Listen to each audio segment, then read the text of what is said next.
আসসালামু আলাইকুম, welcome to my YouTube channel. আপনি কি চান এমন সুস্বাদু খিচুড়ি খেতে? তাহলে আপনি একদম ঠিক ভিডিওতেই এসেছেন। এমন খিচুড়ি রান্না করার জন্য প্রথমেই একটি পাতিল নিব, তারপর সেখানে পরিমাণ মতো তেল দিব। তেলটা যখন একটু গরম হয়ে আসবে, তারপর সেখানে পেঁয়াজ কুচি এবং রসুন পেস্ট দিয়ে দিব।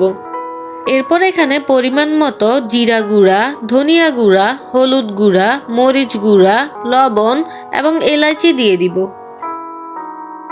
মশলাগুলো ভাজা হয়ে গেলে এরপর এখানে মুরগির মাংসগুলো দিয়ে দিব।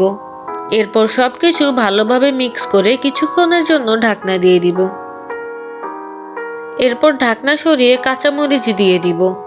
কাঁচামরিচটা চেষ্টা করবেন একটু পরেই দিতে, তাহলে কাঁচামরিচের কালারটা সুন্দর থাকে। এরপর আমি এখানে আগেই চাল আর ডাল ভিজিয়ে 20 মিনিটের জন্য রেখে দিয়েছিলাম সাইডে।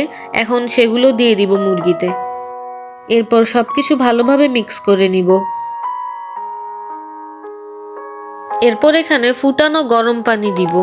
পানির পরিমাণটা নিয়ে অনেকেই হিমশিম খেয়ে যায়। এটার জন্য একটি শর্টকাট টেকনিক আছে, সেটি হলো আপনি চাল যতটুকু নিবেন তার ডাবল পানি দিবেন। যেমন এখানে আমি 3 মগ চাল দিয়েছি, তার মানে আমি এখানে 6 মগ পানি দিয়েছি। পানি দিয়ে নেড়ে চেড়ে আবার ঢাকনা দিয়ে দিব।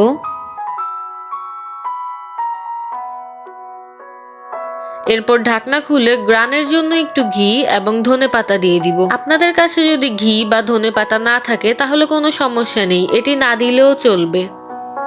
এরপর খিচুড়িগুলো দমে দিয়ে দিব। হয়ে গেল আমাদের মজাদার সুস্বাদু খিচুড়ি। ভিডিওটা যদি আপনাদের ভালো লাগে তাহলে অবশ্যই লাইক, কমেন্ট, শেয়ার এবং সাবস্ক্রাইব করবেন।